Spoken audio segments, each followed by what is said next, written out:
अस्सलाम वालेकुम, मैं हूं इमरान आज़म और आप देख रहे हैं मेरा यूट्यूब चैनल इमरान आज़म व्यूज़। नाज़रीन, आज सुप्रीम कोर्ट के आइनी बेंच ने एक बड़ा फ़ैसला सुना दिया है जिसकी अगरचे तवक्को नहीं थी, क्योंकि इससे पहले जो समातें हुई उसमें जो रिमार्क्स आ रहे थे उसमें हर जज यही कह रहा था कि जी अगर आर्मी एक्ट प्रिवेल करेगा तो फिर इसका मतलब है कि आइन का जो आर्टिकल 1 है जो शख्सी आज़ादियों से मुतल्लक है आम शहरियों की, फिर उसकी कोई वक़्त कोई हैसियत नहीं रह जाएगी। लेकिन आज जो आइनी बेंच ने 7 रुकनी ये बेंच था, इसने फ़ैसला सुनाया हुकूमती उन दरख्वास्तों के ख़िलाफ़ जो 5 रुकनी बेंच ने फ़ैसला सुनाया था गुज़श्ता साल दिसंबर में, और उनने जो फ़ौजी अदालतें थी उन्हें सिविलियंस के जो मुकदमे वहाँ पे ज़ेर समाअत थे उनके फ़ैसले सुनाने से रोक दिया था।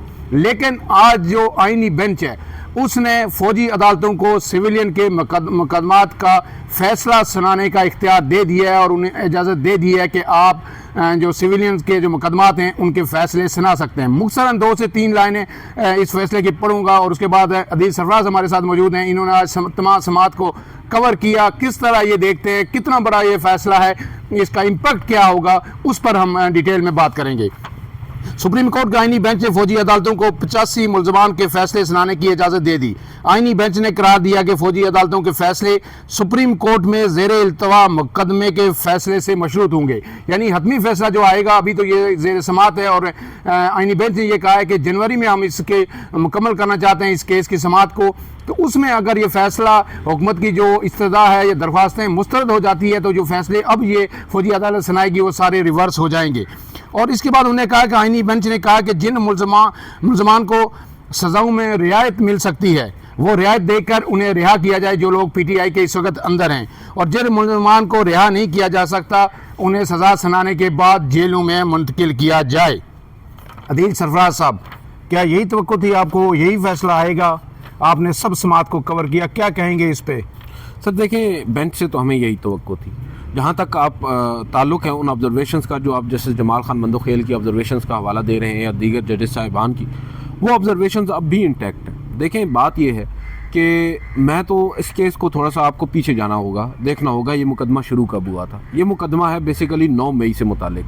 9 मई के जो वाक़यात हैं, फ़ौजी तनसीबात पर हमले, वो सब कुछ आपको मालूम है। बहुत से लोग हैं जिनको उठाया गया था, फ़ौज ने अपनी हिरासत में लिया था।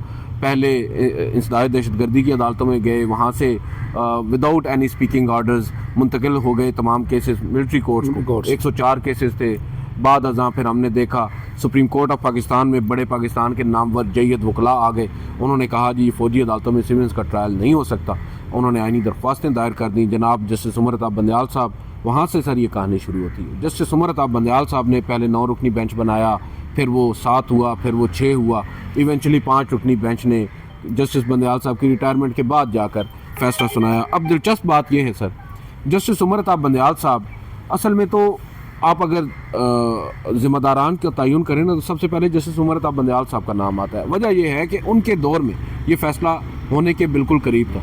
1 से 2 समातें बाकी थी। उन्होंने अपनी रिटायरमेंट से तकरीबन 1-1.5 महीना पहले ही इस मुकदमे को गैर मुइना मुद्दत तक मुलतवी कर दिया, क्योंकि वो नहीं चाहते थे इस मुकदमे का ये उनके गले में पड़े। उसके बाद जस्टिस इजाज़ुल हसन साहब ने पहली समात पर, जस्टिस बंदयाल की रिटायरमेंट के बाद पहली ही समात पर जस्टिस इजाज़ुल हसन की सरबराही में 5 रुकनी बेंच ने फ़ैसला सुना दिया, कलअदम करार दे दिया और मुख्तलिफ जो सेक्शंस थे आर्मी एक्ट की उनको भी सेटिसाइड कर दिया। उसके बाद क्या हुआ कि हुकूमत ने इंट्रा कोर्ट अपीलें दायर कर दी। इंट्रा कोर्ट अपीलें दायर की हैं तो सबसे पहले जस्टिस सरदार तारिक मसूद साहब पर मुश्तमिल एक बेंच बना। अब जैसे सरदार तारिक मसूद साहब की सरबराही में उन्होंने क्या किया, उन्होंने सबसे पहले तो जो 5 रुकनी बेंच का फैसला था उसे मुअत्तल कर दिया, ठीक है, और साथ साथ ये कह दिया, इजाज़त दे दी फौजी अदालतों को कि ट्रायल आप जारी रख सकते हैं। हाँ, ये कह दिया कि आप हतमी फैसला नहीं सुना सकते, जजमेंट नहीं दे सकते, आप ट्रायल जारी रख लें। अब वही तारिक मसूद साहब एडॉक जज भी हैं सुप्रीम कोर्ट में? जी बिल्कुल। वो उस अपनी देखें उनके ऊपर एतराज़ात लगाए तो इन्हीं दरख्वास्त गुजारों ने, मैं पहले जजेस की बात कर रहा हूँ, दरख्वास्त गुजारों में बाद में आते हैं। इन दरख्वास्त गुजारों ने एतराज़ात आयद किए। सरदार तारिक मसूद साहब ने बेंच से रिक्यूज़ल नहीं किया, लेकिन जब वो रिटायर होने के करीब थे, मार्च में उन्होंने रिटायर होना था, तकरीबन 2 हफ्ते कबल उन्होंने सिर्फ इसलिए बज़ाहिर नज़र आता है कि मुकदमा मज़ीद थोड़ा सा आगे तूल पकड़े, उन्होंने बेंच से अलहदगी इख्तियार कर ली और बेंच टूट गया और फिर मामला कमेटी को चला गया। कमेटी ने दोबारा बेंच तश्कील दिया और दोबारा से अब आते हैं दरख्वास्त गुजारों पर। Jawad Khawaja, former chief justice of Pakistan, Aitzaz Ahsan साहब, सलमान अकरम राजा साहब, लतीफ़ खोसा साहब, बड़े बड़े वकला हैं सर, बड़े जय्यद। जवाद ख्वाजा साहब को तो जुर्माना भी कर दिया ना जी आईनी अदालत ने। बिल्कुल, ये वो लोग हैं सर जो इन द फर्स्ट प्लेस आए थे, जिन्होंने चैलेंज किया था या जिन्होंने ये कहा था कि ये गैर आइनी काम है फौजी अदालतों में सिविल्स का ट्रायल।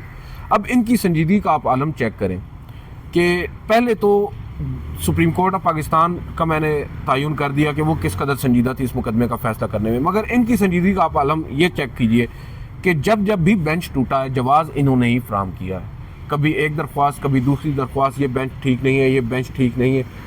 बेंच तो इनको कोई भी ठीक नहीं मिला माशाल्लाह से, तो आप अपना फैसला ही ले लेते।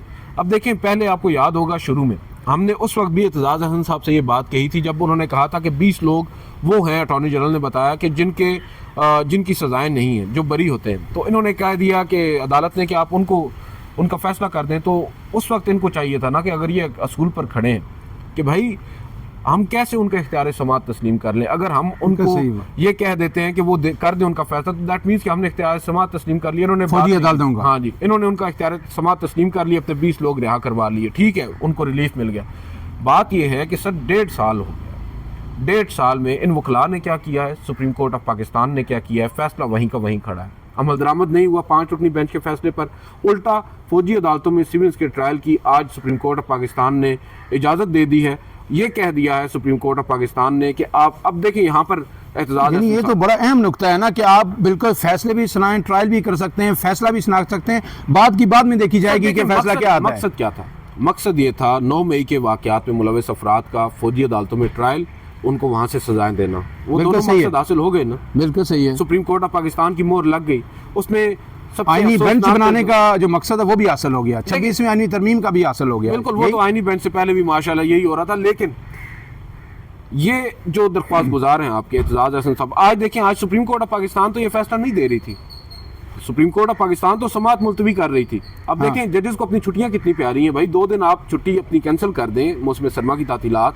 काजी फाइज़ साहब ने 1 महीना खत्म की थी ना अपनी, आप 2 दिन खत्म करके अब इन्होंने इसकी नेक्स्ट हियरिंग जो है ना छुट्टियों के बाद रखी, छुट्टियों के बाद तक उन्होंने तो मुलतवी कर दिया। एतजाज़ अहसन साहब उठ कर आ गए, दीगर दरख्वास्त गुजार उठ कर आ गए, उन्होंने कहा कि देखिए हमारे लोग हैं, इनको आप जेलों में मुंतकिल करें, सिविल अथॉरिटीज़ के पास भेजें। उन्हें मौका मिल गया, जैसे अमीनुद्दीन खान ने एडिशनल अटॉर्नी जनरल को बुलाकर पूछा कैसे किया जा सकता है, उनका एक ही तरीका है, इनको सजाएं सुना देते हैं, इनके फैसले सुना देते हैं, इवेंचुअली कुछ लोग बरी हो जाएंगे, कुछ सिविल अथॉरिटीज़ के पास चले जाएंगे। इस पर इन्होंने कोई एतराज़ नहीं किया। देखें आप मतलब कितना बड़ा, ये देखें हम जैसा आदमी जो एक जर्नलिस्ट है वो अगर समझता है कि कितनी बड़ी ये हमाकत है कि आप वक्ती रिलीफ लेने के लिए कि कुछ लोग जो है ना जेलों में आ जाएंगे, कुछ बरी हो जाएंगे, आप यानी अदालत को ये जवाब फराम कर रहे हैं कि जी आप मेहरबानी करें, आप ये जो है ना उनका समात का जो इख्तियार है फौजी अदालतों का वो तस्लीम कर लें, कोई मसला नहीं है। देखिए और आगे अगर आपने यही कुछ करना था तो 1 साल पहले करते ना। बात बिल्कुल सही है, 1 साल पहले जब 20 लोगों को आपने रिहा करवा लिया, इनको सजाएं भी 20 जो 85 इनको सजाएं उसी वक्त दिलवा लेते, तो आज कम से कम उनको भी कुछ पता होता कि उन्होंने किधर जाना है। अभी तो उन बेचारों को मालूम ही नहीं है, वो जो आम शहरी हैं, बिल्कुल सही है, विदाउट एनी रिप्रेजेंटेशन, वो उन अब देखें वो जब निकलेंगे इस सिस्टम से बाहर निकलेंगे, अपनी इस चक्की से बाहर निकलेंगे, फौजी हिरासत से बाहर निकलेंगे, कुछ बरी हो जाएंगे, वो लोग मुड़कर क्या सुप्रीम कोर्ट ऑफ पाकिस्तान को देखेंगे कि सुप्रीम कोर्ट ऑफ पाकिस्तान क्या असूल वजह करती है, फौजी अदालतों में ट्रायल हो सकता है नहीं, उनको तो अपनी पड़ी है ना भाई, जो उनके साथ बीती है उनको तो उसका मालूम है। सुप्रीम कोर्ट ऑफ पाकिस्तान अब आते हैं जो आज ये आईनी बेंच है, ये क्या कर सकता था? ये आईनी बेंच वो कर सकता था जो जस्टिस शाहिद वहीद ने कहा था, जिस वजह से जस्टिस शाहिद वहीद को आज बेंच में नहीं बिठाया जा रहा। जस्टिस शाहिद वहीद उस बेंच का हिस्सा थे जो इंट्रा कोर्ट अपीलों पर समात के लिए मुकर्रर किया गया था।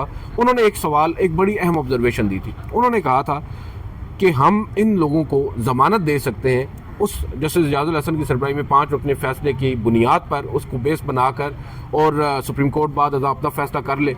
आज ये कह सकते थे एतजाज़ अहसन साहब, सलमान अकरम राजा साहब, खोसा साहब, ये तमाम लोग वहाँ पर खड़े होकर अदालत में कहते कि आप इनको ज़मानत दें। इन्होंने एक दफ़ा नहीं कहा।